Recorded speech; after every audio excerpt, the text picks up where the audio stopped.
এসছে সেইভাবেই বিশ্বাস করতে হবে। আজকের আকীদা কি উনি বলে দিচ্ছেন, এরপর দেখছেন দেখেন কি বলছেন উক্ত বিষয়গুলি।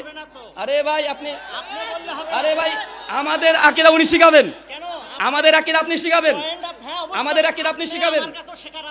হ্যাঁ আমার আকীদা আপনাকে বলতে হবে ভাই, আমি একটু আকীদা পোষণ করে আপনি বলবেন মহা মুশকিল তো। সম্মানিত দর্শক মণ্ডলী, উনি যে কথা বলেছেন মুজাফফর ভাই চতুর্থ পয়েন্টটি স্পষ্ট ক্লিয়ার করে দিয়েছে, কোরআন হাদিসে যেভাবে এসেছে ওইভাবে বিশ্বাস করতে হবে। কিন্তু আমাদের দেওবন্দি ভাইরা বিশ্বাস করে আল্লাহ নবী নাকি কবর থেকে হাত বারকে দিয়েছে। বলুক এটা কুফরি আকীদা কি আকীদা নয়? জি দেন আমাকে দেন ভাই, বসেন বসেন বসেন। ওনার আকীদাই নাই, উনি বুখারী না মানছে মানে ওনার তো ঈমানই নাই ভাইজান।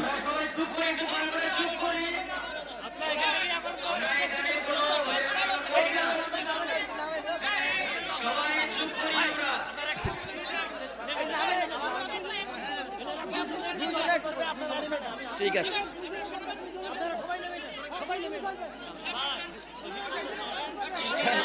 ভাইজান, আমাকে ভাই আমাকে আমাকে আপনার দাস দিতে হবে না, আমার দাস দিতে হবে না, আমাকে দাস দিতে হবে না, আপনার আমার দাস দিতে হবে না।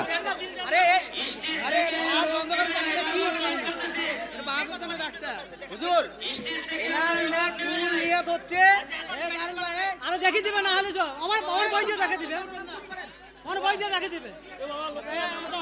আচ্ছা উনি আমাদের দুটো কথা বলেছে, এক মিনিট বলেছে, 1 মিনিট। আমি তাদের উনি বলছেন যে সহি আকীদা গ্রহণ করতে হবে, বাংলাদেশের চরমনে পিসের বই আমার হাতে। 1 মিনিট এটা কুফরি আকীদা কি আকীদা নয় দেখাতে হবে ভাইজান।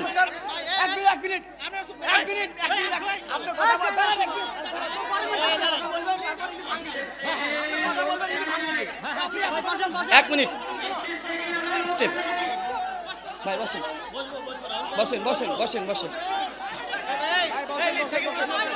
বসেন বসেন ভাই, বসেন বসেন আপনার চুপ। আরে ভাই আপনারা যদি এত কথা বলেন আমি শেষ করে দেব, আপনারা স্টপ করেন ভাই, আপনারা কথা বললে সমাধান হবে না।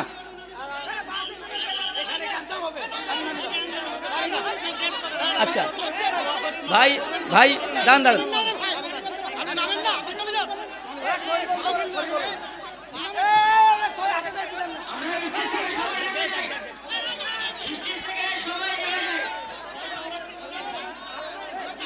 তাকবীর তাকবীর তাকবীর। 1 মিনিট চুপ করে যান। উনাকে এই শোনেন, আজকের আয়োজক কর্তৃপক্ষ দায়িত্ব নিয়ে উনাকে গার্ড দিয়ে স্থানে পৌঁছে দেন, একটা গায়ে যেন হাত না পড়ে, উনাকে যেন একটা অসম্মান না করা হয়। আর অসম্মান যদি করা হয় ওই ভাইকে, আমাদের হানাফি দেওবন্দি ভাই যিনি প্রশ্ন করেছেন, উনাকে যথাস্থানে পৌঁছে দেন, কেউ গায়ে একটা টাচ করবেন না। আর যদি করেন ওয়াল্লাহি আল্লাহর কসম করে বলছি, ওয়াল্লাহি আল্লাহর কসম করে বলছি, আপনাদের এই যে জেলা, কি জেলা নাম এটা, গাইবান্ধা জেলাতে আমি জিন্দেগিতে প্রোগ্রাম দেব না। ওনাকে সুন্দরভাবে পাঠিয়ে দেন, সুন্দরভাবে পৌঁছে দেন না।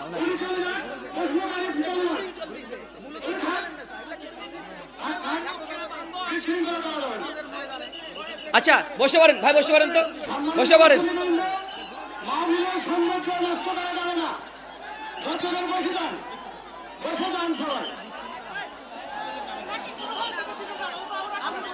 এই বসেন তো, বসেন ভাই, আপনারা না বসলে আমরা আলোচনা শেষ করে দেব। আচ্ছা আপনার কাছে একটা প্রশ্ন করি ভাই,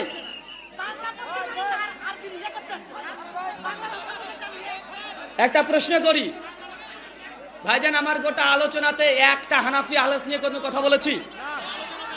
একটা বিতর্কিতমূলক কোনো কথা বলেছি? হানাফিদের মানে নাম পর্যন্ত নিয়েছি আমি আজকে? আচ্ছা, প্রশ্নোত্তর আমাদের আলোচনা যে বিষয়, উনি ওখান থেকে উঠতে উঠতে চলে আসলেন, প্রশ্ন করবেন। ভাই আমরা তো চিনি না, ওটা তো আপনারা কন্ট্রোল করবেন। আমরা চিনি নাকি?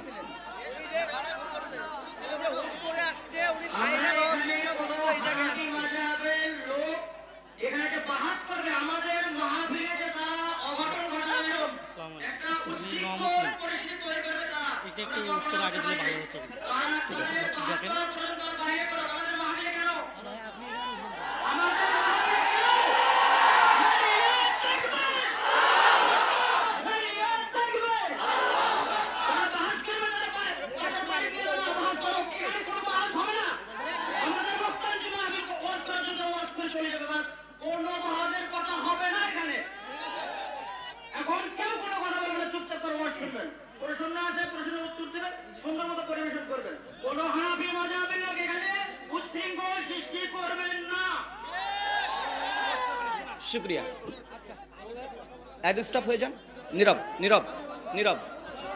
ভাই আপনারা বসে পড়েন, বসে পড়েন, বসে পড়েন। আচ্ছা, বিষয়টা হচ্ছে আমি প্রায় 1 ঘন্টা 15 মিনিট মতো আলোচনা করলাম। ভাই কোনো বিতর্কিত বিষয়ে কথা বলেছি আমি? মানে এটা তার পরিকল্পিতভাবে আসা। মানে আমি যতই বলি ভালো হয়ে যাব, এই হানাফি আহলেস বাহাতার ভালো লাগে না। আমার লক্ষ্য উদ্দেশ্য ইহুদি খ্রিস্টান আর নাস্তিকদের বিরুদ্ধে ডিবেট বিতর্ক করা। আমাকে এরা পরিবর্তন হতে দিচ্ছে না। আমি বারবার এই পথ থেকে ফিরে আসতে চাচ্ছি যে হানাফি ভাইদের সঙ্গে আমাদের ভাই, তার সঙ্গে বাহাস বিতর্কমূলক কোনো কথা আমি স্টেজে আর বলি না। প্রায় এখানে আমি 10-12টা প্রোগ্রাম করে ফেললাম বাংলাদেশে এসে, একদিনও করিনি। প্রত্যেকটা ইউটিউবে রেকর্ড হচ্ছে। চাচ্ছি ভালো হয়ে যেতে, কিন্তু এই বেচারারা আমাকে ভালো হতে আর দিল না রে ভাই। আমাকে যদি আবারও যদি পুরাতন রূপে যদি ফিরে যেতে হয়, আবার যদি পুরাতন রূপে ফিরে যেতে হয়, তাহলে কিন্তু ভাগ্য অনেক কষ্টই আছে। আপনারা একদম নীরব থেকে যান, একদম নীরব। এই আপনার চুপ করে যান তো।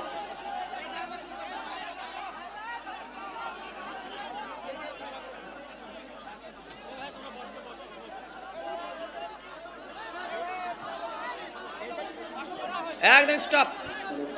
সম্মানিত দিদি ভাই, একটু আমরা অনুগ্রহ করবো চুপ থেকে, এবং আমাদের মূল্যবান যে মেহমান আসছে তার মূল্যবান কথা শুনবো।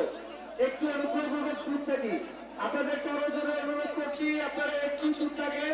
আমাদের প্রধান মেহমান কথা বলবেন, তার মূল্যবান কথা আমরা শ্রবণ করবো। অনুগ্রহ করবো একটু চুপ থাকে। আরেকটু আপনাদের জন্য অনুরোধ করছি, আপনারা একটু চুপ থাকেন। আমাদের প্রধান মেহমান কথা বলছেন, তাকে কথা বলতে দেন। আপনারা একটু বসে পড়েন, আবার আমরা সাথে কি হই।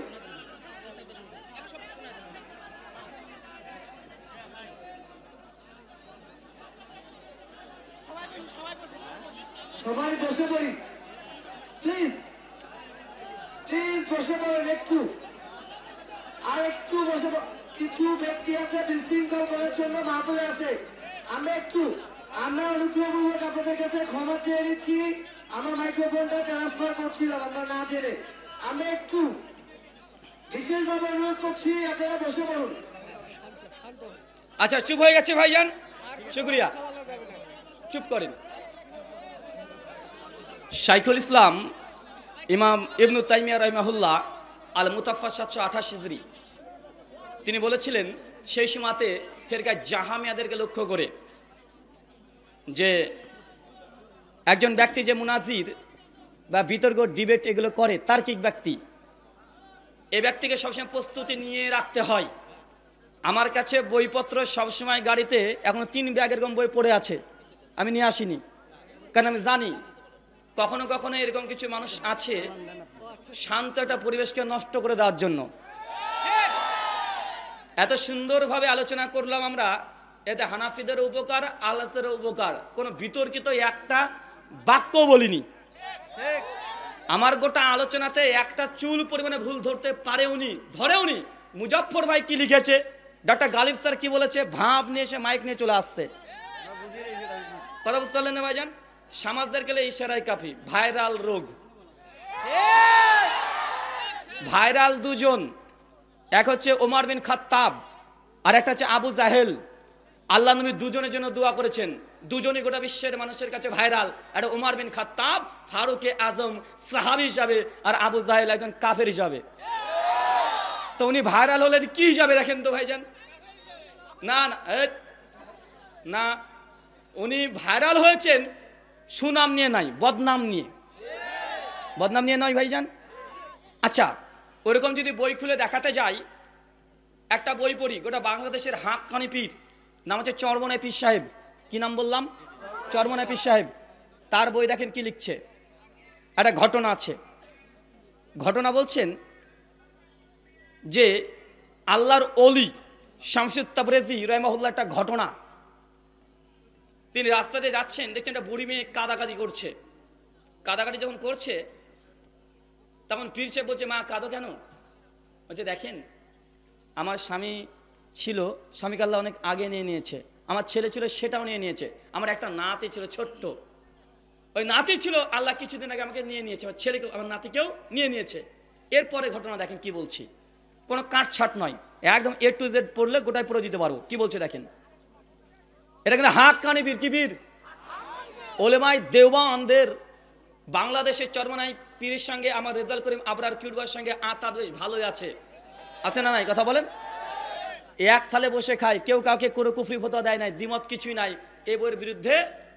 বরং রেজাল করিম আবরারের ভিডিও আছে যে পীর সাহেবের যে বইগুলো আছে এগুলো নিয়ে কোনো কথা বলে না, তার মানে সে সম্মতি দিয়ে দিয়েছে বইগুলোর প্রতি। আচ্ছা, কি বলছেন দেখেন। আচ্ছা, এখান থেকে পড়ছি। পীরের আদেশ নিয়ে তখন রোম শহরের দিকে রওনা হইলেন। কিছুদিন অগ্রসর হওয়ার পরে পথিমধ্যে ঝুপড়ির ভেতরে এক অন্ধ বৃদ্ধাকে একটি লাশ সম্মুখে নিয়ে কাঁদিতে দেখিলেন। পীর সাহেব দেখেছে। হুজুর বৃদ্ধকে কান্নার কারণ জিজ্ঞাসা করিলেন। বৃদ্ধ উত্তর করিলেন, হুজুর এই পৃথিবীতে আমার খোঁজ খবর নেওয়ার মতো আর কেহ নাই। একটি পুত্র ছিল, সে আমার যথেষ্ট খেদমত করিত। মানে বুড়ি মেয়েটা বলছে। 2, তাহার এন্তেকালের পর সে একটি নাতি রাখিয়া যায়। ওই 12 বছর বয়স্ক নাতি একটি গাভী পালিয়া আমাকে আমার মানে সে গরুর দুগ্ধ বিক্রয় করে খাওয়াতো। মানে যে নাতিটা আছে সে দুধ বিক্রি করে হাটে বাজারে গিয়ে তার দাদিকে খাওয়াতো, সে নিজেও খেত, এবার সংসারে চলতো। এবার বলছে, জি এখন সেই নাতির লাশ এখন আমার সম্মুখে দেখতে পাচ্ছেন। মানে পুরাতন বাংলা দেখিতেছেন, মানে এরকম পড়ার মতো অভ্যাস নেই, আমরা তো দেখিতেছেন। তো এখন পীর সাহেব দেখছেন যে লাশ আছে। তো মেয়েটা ঘটনাটা বললো, এটা আমার সেই নাতিরই লাশ। এবার বলছে দেখেন, এখন উপায় না দেখিয়া কাঁদিতেছি। হুজুর বলিলেন, এই ঘটনা কি সত্য? বৃদ্ধা উত্তর করিলেন, সত্য হইতে কোনো সন্দেহ নেই। তখন হুজুর বলিলেন, মানে পীর সাহেব বলছেন, এবার দেখেন ক্ষমতা দেখেন পীরের। হুজুর বলিলেন, হে ছেলে, তুমি আমার হুকুমে দাঁড়াও। এরপর কি বলছেন দেখেন, দাঁড়াও। তখনই ছেলে উঠিয়া দাঁড়াইয়া এবং বলিল, আমার দাদু কোথায়? মানে মরা ছেলে তাজা হয়ে গেছে। এবার মরা ছেলে খুঁজে বেড়াচ্ছে, আমার দাদু কোথায়? আর পীর সাহেব কি বলেছে, আমার হুকুমে দাঁড়াও, মানে মরা মানুষকে তাজা করেছে পীরের পাওয়ারে। এটা কুফরি আকীদা কি আকীদা নয়? আরে একজন নবী মৃত মানুষকে জীবিত করার আল্লাহ সুবহানাহু মুজিজা দিয়েছিলেন। নবী ঈসা আলাইহিস সালাম সূরা আলে ইমরান 49 নম্বর আয়াতে আছে, তিনি নিজের ইচ্ছাতে মরা মানুষকে তাজা করে দিতেন না। তিনি বলতেন, বিইজনিল্লাহ, তুমি আল্লাহর হুকুমে দাঁড়াও। পীর সাহেব বলছে, কার হুকুমে? আমার হুকুমে দাঁড়াও। এরপর দেখেন, তখনই ছেলে উঠিয়া দাঁড়িল এবং বলিলেন, আমার দাদু কোথায়? দাদা সিনিয় ভরে কোলে জড়াইয়া বলিলেন, দাদা তুমি মরিয়াছিলে, এখন কিরূপ জীবিত হইলে? এবার বাচ্চাকে জিজ্ঞাসা করছে, উত্তর দিচ্ছেন, দেখেন কি বলছেন। নাতি বলিলেন, আল্লাহর ওলি আমাকে জিন্দা করিয়াছেন। কে জিন্দা করিয়াছেন? আল্লাহর ওলি। এই ঘটনা প্রকাশ হওয়ার পরে একটি খাঁটি মুসলমান বাদশার কাছে খবর পৌঁছালো। মানে ওই দেশের বাদশা রাজা যিনি আছেন তার কাছে খবর পৌঁছে গেছে, যেরকম আল্লাহর কোথা থেকে ওলি এসেছে, মরা মানুষকে তাজা করে দিয়েছে। একটা আশ্চর্য ঘটনা যাবে না ভাইজান? চলে গেছে। এবার বলছেন দেখেন, বাদশাহ কুতুব সাহেব দরবারে হাজির করিয়া জিজ্ঞাসা করিলেন, হুজুর আপনি কি বলিয়া বৃদ্ধ নাতিকে জিন্দা করিয়াছেন? তখন যেহেতু মুসলিম শাসক রাজা, ও তখন পীর সাহেবকে বলছে যে আপনি যখন মৃত ছেলেটাকে জীবিত করলেন, কি বলে জীবিত করলেন? কারণ উনি যিনি শাসক, উনিও জানেন যে আল্লাহ চাইলে মৃত মানুষকে জীবিত করতে পারেন, কারামত হতে পারে, হতে পারে কি পারে না, যে নবীকে দিয়েছে। তো তিনার হয়তো অন্তরে এটা তাওহীদ আছে, শিরিক মুক্ত আকীদা তার আছে। এবার ঝাড় যে কি বলে আপনি জীবিত করলেন? পীরকে জিজ্ঞাসা করছে, পীর সাহেব বলছেন, এবার দেখেন 6 মেরেছে। এবার দেখেন তিনি বলিলেন, আপনি কি বলে বৃদ্ধনাথকে চিন্তা করেছেন? তিনি বলিলেন, মানে পীর বলছেন এবার, যে আমি বলিয়াছি, হে ছেলে, আমার আদেশে জীবিত হও।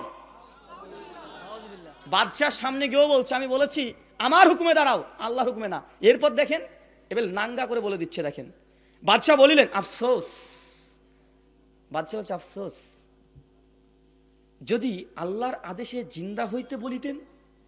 মানে বাদশার তৌহিদ আছে, বলছে আপনি আপনার নামে বলেছেন, আফসোস যদি আপনি আল্লাহর নামে হে মৃত তুই জিন্দা হো বলতেন। এরপর বলছেন, দেখেন কুতুব সাহেব উত্তর করিলেন, মাবুদের কাছে আবার কি জিজ্ঞাসা করিব, তাহার আন্দাজ নাই। একদম প্রকাশ্যে বলছে রাজ দরবারে, মাবুদের কাছে আল্লাহর কাছে কি জিজ্ঞাসা করবো, আল্লাহর আন্দাজ নাই। এরপর বলছে, এই বৃদ্ধের একটি মাত্র পুত্র ছিল, তাহাও নিয়েছে, বাকি ছিল এই নাতিটা, যে গাভী পালন করিয়া কোনরূপ জিন্দগি গুজরান করিত, এখন এটিও নিয়ে গেল। তাই আমি, মানে পীর সাহেব এবার 12 বাউন্ডারি পার, তাই আমি আল্লাহ পাকের দরবার থেকে জোরপূর্বক রুহ ছিনিয়ে আনিয়াছি। বলেন এরা কুফরি আকীদা কি আকীদা নয়? পৃথিবীর কোনো মুসলমান এটা বিশ্বাস করতে পারে? বলছে আল্লাহর আন্দাজ নাই, আল্লাহর কাছ থেকে জোরপূর্বক রুহ ছিনিয়ে নিয়ে চলে এসেছে। এটা দেওবন্দীদের আজ পর্যন্ত তারা বিরোধিতা কেউ করে না। মুজাফফর বিন মুহাসিনের বইয়ে কি লেখা আছে তার ব্যাখ্যা ওই বইয়ে আছে, কিন্তু এই বই পরিষ্কার তাদের সুফিবাদের মধ্যে এই কথা লিখে রেখেছে।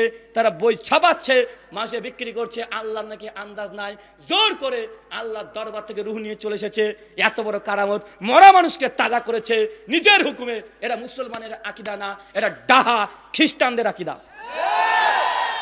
এই ঘটনা সেম আমার যা বাইবেলও আছে, বাইবেল থেকে আমি এখনই বের করে দেখাতে পারবো, দেখাবো, দেখবেন এই ঘটনা বাইবেলে আছে। এই দেখেন দেখাচ্ছি। আর আপনারা জানেন এটা হচ্ছে বাইবেলের new testament, gospel of look chapter 7 verse number 11, এই ঘটনায় আছে বাইবেল।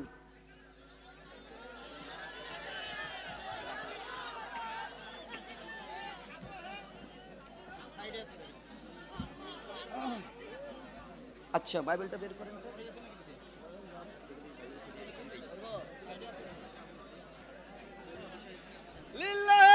হ্যাঁ বাইবেল, এই ঘটনা মুসলমানের কোরআন সূরা আলে ইমরান খোলেন। নবী ঈসা আলাইহিস সালাম মৃত মানুষকে জীবিত করতেন, বলতেন বিইজনিল্লাহ, তুমি আল্লাহর হুকুমে দাঁড়াও। Gospel of look chapter number 7 verse number 11। ভাই আমি নিজের তরফ থেকে কোনো কথা বলছি, ডাইরেক্ট রিডিং করছি। 7 নম্বর অধ্যায় 11 নম্বর ভার্স। এগেন বাইবেল, পবিত্র বাইবেল, নতুন নিয়ম মানে new testament, gospel of look chapter 7 verse number 11 কি বলছেন দেখেন। কিছুকাল পরে তিনি নঈন নামক নগরে যাত্রা করিলেন। কথা ভাই চুপ করে যান না ভাইজান একটু। ঠিক একই ঘটনা, প্রেক্ষাপট আলাদা, একই কোয়ালিটির, কপি ঝেড়েছে এখান থেকে। দেখেন নগরে যাত্রা করিলেন এবং তাহার শিষ্যরাও বিস্তার লোক তাহার সঙ্গে যাইতেছিল, মানে একসঙ্গে যাচ্ছিল।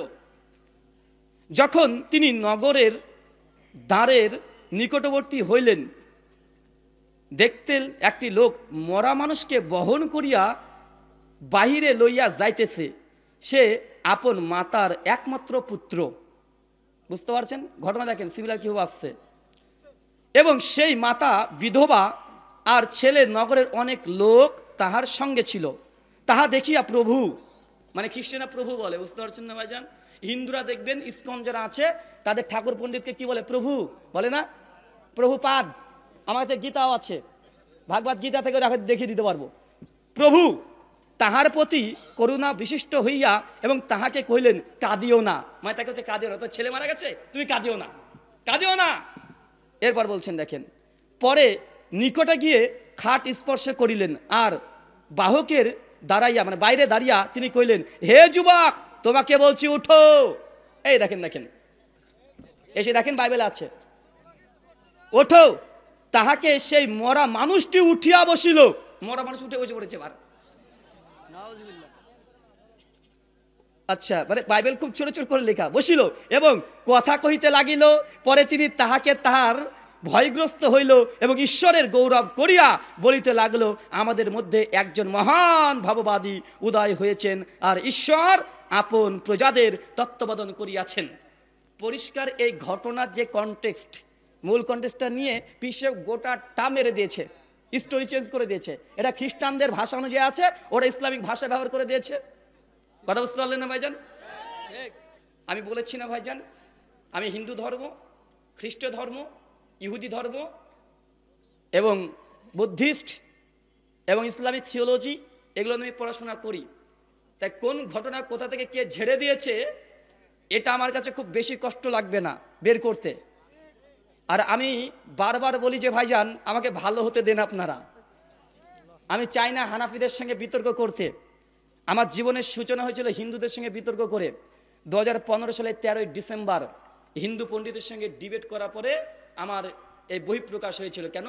ভারতে হিন্দুরা বেশি, সবসময় তারা ইসলামপুরে এইসব কথাগুলো বলতে থাকে। ডিবেট প্রথম আমার জীবনে শুরু হয়েছিল হিন্দুদের সঙ্গে ডিবেট।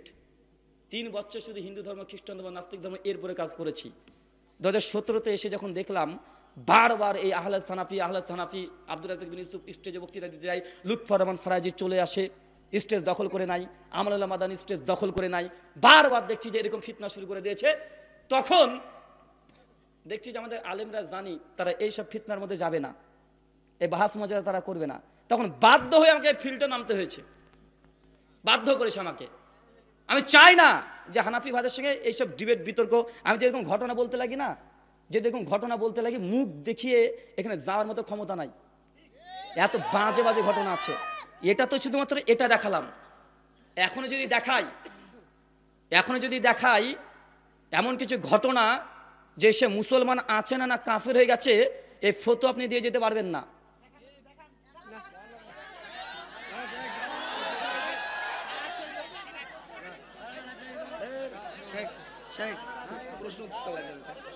ভাই প্রশ্নোত্তর আর হবে না, মোট শেষ।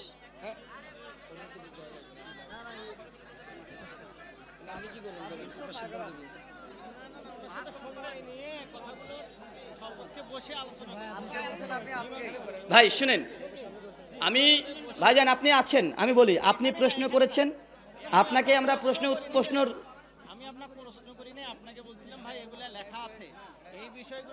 ভাই রেকর্ড হচ্ছে, আপনি ওখানে বলে এসেছেন ভাই আমার একটা প্রশ্ন আছে, রেকর্ড আছে, এখন প্লে করে দেখিয়ে দেবো।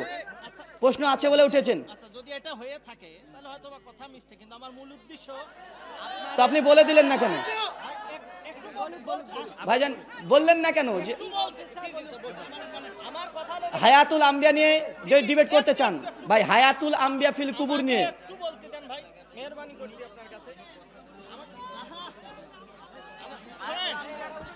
শুনেন, এখানে ডিবেট করার সময় নাই। আমি বসুন, আচ্ছা আপনি বলেছেন, ঠিক আছে, শুক্রিয়া ভাইজান, ছেড়ে দেন, স্টপ, ছেড়ে দেন। আর কথা বলেন না, ছেড়ে দেন ভাই, আপনার চুপ করে যান ভাই, ঠিক আছে ছেড়ে দেন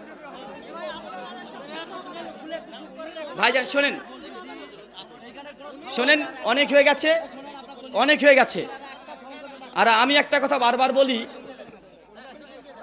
যে আমাদের আলোচনাতে আমি আলোচনাতে কখনো আমার আলোচনা দেখেন, আলোচনার মধ্যে বিতর্কিত মাসালা নিয়ে আলোচনা করি না। আমার ইউটিউবে হাজারো বক্তৃতা আছে, কোনো বক্তৃতার বিষয় বিতর্কিত মাসালাই নাই। সর্বোচ্চ 6 থেকে 7খানা পাবেন যে বিতর্কিত মাসালা নিয়ে বক্তৃতা দিয়েছি। আমাকে যখন প্রশ্ন করে তখন উত্তর দিই, এটা আমার থিম। আমি আলোচনা যখন করি আমল আখলাক এটা নিয়ে আলোচনা করি। কথা বুঝতে পারলেন না ভাইজান? আপনি দেখেন গোটা বক্তৃতা শোনেন, দেখবেন ইবাদত কবুলের শর্ত আমার আলোচ্য বিষয়, কিভাবে জান্নাতে ঘর নির্মাণ করবেন আমার আলোচ্য বিষয়, কিভাবে ফেরেশতারা আপনার জন্য দোয়া করবে এটা আমার আলোচ্য বিষয় হয়। মানে এই ধরনের আমলগত আলোচনাগুলো বেশি করি। এখন কেউ যদি প্রশ্নোত্তরের মাধ্যমে বিতর্কিত প্রশ্ন দিয়ে দেয় তবে আমাকে উত্তর দিতে হবে না? উত্তর দিই। তাই আমাকে অন্ততপক্ষে আমি বলে দিয়েছি আগে থেকেই যে বিতর্কিত মাসালা নিয়ে অন্ততপক্ষে আমার সঙ্গে এগুলো করতে আসেন না। আমি ইন্ডিয়ার মানুষ, ভারতের মানুষ, দেওবন্দ কিন্তু ভারতে, বাংলাতে কেবল দেখালাম, উর্দু কিতাব দেখাইনি এখনো, উর্দু কিতাব এখনো দেখাইনি। কারণ দেবন্দি এদের জ্বর জানতে হলে বাংলাতে কাজ হবে না। বাংলাতে কদিন হলো শুরু হয়েছে, মূল হচ্ছে উর্দু কিতাব। এমন কথা লেখা আছে স্বীকার করতে বাধ্য হয়ে যাবে। আর এগুলো আমি বলি না এই জন্য, কারণ আমার আলোচনাগুলো মুসলমান যেমন শুনে, হিন্দুরাও শুনে। এই কথাগুলো প্রত্যেকটা কথা হিন্দু দাদারা আবার কাট করে নিয়ে গিয়ে তারা প্রচার করে। অনেক প্রতিবন্ধকতা থাকে, কারণ আমি ইন্ডিয়ান, বাংলাদেশে এসেছি, সব কথা বলা যায় না। অনেক আমাকে বাধা নিষেধ মেনে চলতে হয়, অনেক বাধা নিষেধ আছে। তারপর আমি বলছি, সম্মান দিয়ে আপনাকে দিয়েছি আলোচনার জন্য। যদি বিতর্ক করতে চান, বাহাস করতে চান, অবশ্যই বাহাস করবো, আমার শর্ত আছে। আর এই শর্ত আজকের নয়, এই শর্ত আমার স্ট্যাম্পের উপরে আপনাকে দিতে হবে না, বলে দিয়েছি। বাজার সমাধান দিয়ে দিই, বাহাস যদি কেউ করতে চায়, ওলে ভাই দেবন্দের পক্ষ থেকে 5 জনের নাম ঘোষণা করা হয়েছে। 5 জনের মধ্যে যে কোনো একজন থাকলে আমি করব। এমন কোনো মানুষের সঙ্গে বিতর্ক করব না যাকে বউ ছাড়া কেউ চিনে না। কারণ এর আগে অনেক বিতর্ক করেছি, স্বয়ং তারা অস্বীকার করে বলছে ও তো আমাদের আলেমই না।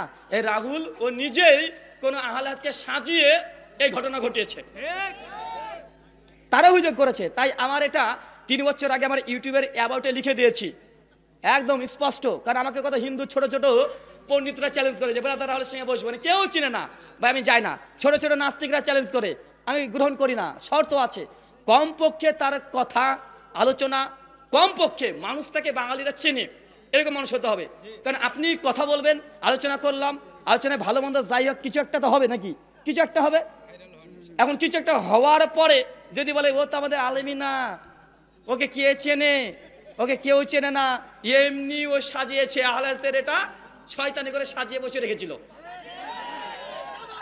এটা বাস্তব। তার জন্য বলেছি, রেজাল করিম আবরার, মুফতি শফি কাশেমি, শামসুদ্দোহা আশরাফি, লুৎফর রহমান ফারাইজি, ওকে তো দেবন্দিরা মানে না, ওকে তখন খারিজি ফতোয়া দিচ্ছে দেবন্দরা, ওর কথা কি বলছেন। আর 5 নাম্বার আপনাদের এই যে কিনা না না শিশু বাচ্চাই ফিল্ডে আপনার ওই যে আরিফ বিন হাবিব, এই 5 জন যারা ইখতিলাফি মাসালা নিয়ে কথা বলে, তাদের সঙ্গেই যে কোনো একজন আসেন, যে কোনো একজন থাকলে হবে, ওদের সঙ্গে আপনি থাকবেন। আপনি একা আপনার সঙ্গে ডিবেট হবে না, কথা বুঝতে পারছেন। ওই 5 জন পরিচিত আলেমের সঙ্গে আপনিও আসেন, সমস্যা নাই। আমি ইনশাআল্লাহ একাই থাকবো, আমি একা থাকবো। 5 জনের মধ্যে আপনি আসতে পারেন, আপনার সঙ্গে করবো না কথা নয়, কিন্তু আপনি মূল মুনাজির হিসাবে নয়। যে কোনো 5 জন থাকবে, ওর মধ্যে আমি 5 জনকে বলিনি, তাহলে 5 জন বললে এটা ডিবেট না করার মতো হয়ে যাবে। বলে যে না 5 জন তো রাজি হবেন একসঙ্গে, যে কোনো একজন নিয়ে আসেন, ওর সঙ্গে আপনি থাকবেন, কথা বুঝতে পারছেন। আমি বাংলাদেশে এখনো 1 মাস ইনশাল্লাহ প্রায় থাকবো, কন্টিনিউয়াসলি প্রতিদিন প্রোগ্রাম দুপুর এবং রাত্রে চলতে থাকবে, দুপুর এবং রাত্রে চলতে থাকবে। যদি রাজি হয়ে যান, আবু আসি ভাইয়ের নাম্বার আছে, আমার ফেসবুকে নাম্বার দেওয়া আছে, ফোন করবেন, ফোন করে ওনার সঙ্গে আমার প্রতিনিধি হিসাবে ওনাকে আমি রেখে গেলাম বাংলাদেশের, ঠিক আছে। যদি আসতে হয় ঈদের পর বাহাসের জন্যই আসবো, ঠিক আছে। তাই 5 জনের মধ্যে একজন থাকতে হবে, আর তারপরে আপনি আরো দেবন থেকে 10 জন নিয়ে আসেন, আমার সমস্যা নাই, ঠিক আছে। আর আলোচ্য বিষয় সেই সময়তে ঠিক করা হবে ইনশাআল্লাহ, ঠিক আছে। শুকরিয়া, জাযাকাল্লাহ খায়রান, বারাকাল্লাহ ফিকুম। আল্লাহ সুবহানাহু ওয়া তাআলা যে কথা বললাম প্রথমে আমাকে, তারপর আপনাদের প্রত্যেককে আমল করার তৌফিক দান করো, সকলে পড়ি আল্লাহুম্মা আমিন।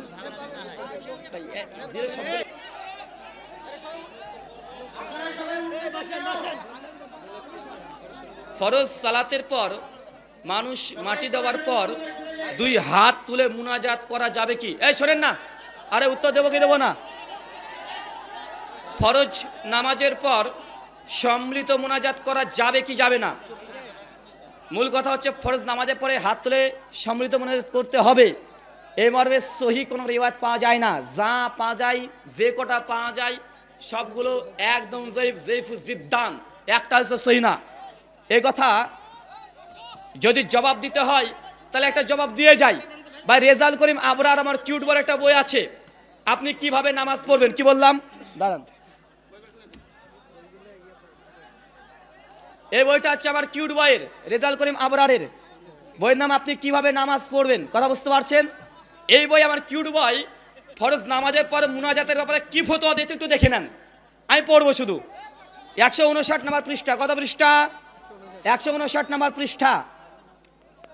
আবরারকে নিয়ে এসো, বাহাস হবে ফরজ নামাজের পরে মুনাজাত সুন্নাত না বিদাত, নিয়ে এসো একবার। এখানে দেখেন কি লিখছে, দেখেন 159 নম্বর পৃষ্ঠা, আপনি কিভাবে নামাজ পড়বেন এই বইয়ের। আপনারা এখানে দেখতে পাচ্ছেন রেজাল করিম আবরারের বই, কার বই? রেজাল করিম আবরার সাহেবের বই, বাংলাতে লিখে রেখেছেন বই, আমি বাংলাটায় পড়ছি, একটা ভুল বের করে দেখাক বলছেন। দেখেন নোট, বর্তমান যুগে নামাজের পরের মোনাজাতকে যেভাবে গুরুত্ব দেওয়া হয়, মনে হয় দোয়া যেন নামাজের অংশ। আমার কিউট বই বলছে কোনো ইমাম দোয়া না করলে তাকে অভিসম্পদ করা হয়, এটা সঠিক নয়। কেননা আহলে ইলমদের কাছে স্বীকৃতি কথা, মানে স্বীকৃতি মূলনীতি হলো ওয়াজিব নয় এমন জিনিসকে ওয়াজিব বানিয়ে ফেলা অথবা ওয়াজিবের মতো গুরুত্ব দেওয়া বেদাত হওয়ার জন্য যথেষ্ট, কথা বুঝতে পারছেন?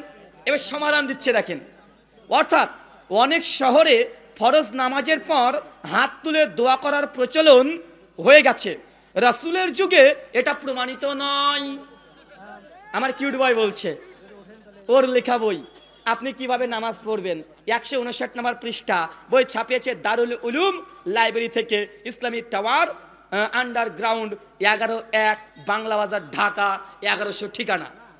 এরপর কি বলছে দেখেন, বিশেষ করে পাবন্দি সহকারে, পাবন্দি মানে কন্টিনিউয়াসলি প্রতিদিন, এখানে উর্দু ঢুকেছে, পাবন্দির সঙ্গে। তবে হ্যাঁ, ফরজ নামাজের পর অনেক দোয়ার কথা প্রমাণিত আছে, কিন্তু হাত তোলার কথা নাই। দেখেছেন ভাই, এটা আমার কথা। তোমার আবরারকে ধরে নিয়ে এসে আমার সামনে যাও, আবরারকে ধরে নিয়ে এসে ফরজ নামাজের পরে মুনাজাত এটা প্রমাণ করে দিয়ে যায়, জানো জিন্দেগিতে আসবে না। কেন? বইয়ে লিখে রেখেছে বেটা, মানে মাইকে চিৎকার মারুক মাইক মুজাহিদেরা, কিন্তু বইয়ে লিখতে গিয়ে ঠিক লিখে রেখেছে। কেন ধরা পড়বে যে? কারণ বই কজন পড়ে? বই তো পড়ে না। আর পড়ে পড়ে টুক করে এই শেষ লাইনে এখানে টুক করে কথা লিখেছে, কে বুঝবে? মানে আল্লাহর কাছে বাঁচার জন্য এই কথা লিখে রেখেছে ঠিক, কিন্তু চিল্লাচিল্লি করে বেড়াচ্ছে। ওদের একটা কৌশল আছে কি জানেন? বলে কে বলেছে ফরজ নামাজে পড়ে দোয়া নাই? বাহাসের চ্যালেঞ্জ থাকলো ফরজ নামাজে পড়ে দোয়া আছে। ভাই এটা তো বিতর্কের বিষয় নাই যে ফরজ নামাজে পড়ে দোয়া আছে না নাই। আরে আমরা তো বলি দোয়া আছে।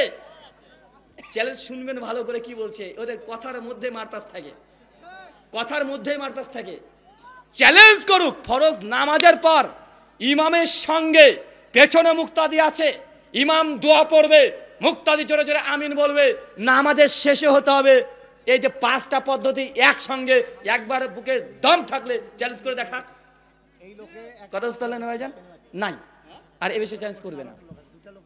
শুকরিয়া, জাযাকাল্লাহ খায়রান, বারাকাল্লাহ ফিকুম। তাদের ফতোয়া অনুযায়ী এটা বেদাত। আল্লাহ সুবহানাহু ওয়া তাআলা এইসব বেদাতি আমল থেকে আমাদের হেফাজত করে, সকলে পড়ি আমিন। আল্লাহ আমাদের মধ্যে যারা অসুস্থ আছে তুই তাদেরকে শেফায়ে কুল্লিয়া দান করো, সকলে পড়ি আল্লাহুম্মা আমিন। আল্লাহ আমাদের মধ্যে যারা মৃত্যুবরণ করেছে তুই তাদেরকে ক্ষমা করে জান্নাতুল ফেরদৌস দান করো, সকলে পড়ি আল্লাহুম্মা আমিন। আর আমাদের মধ্যে যারা ঋণগ্রস্ত আল্লাহ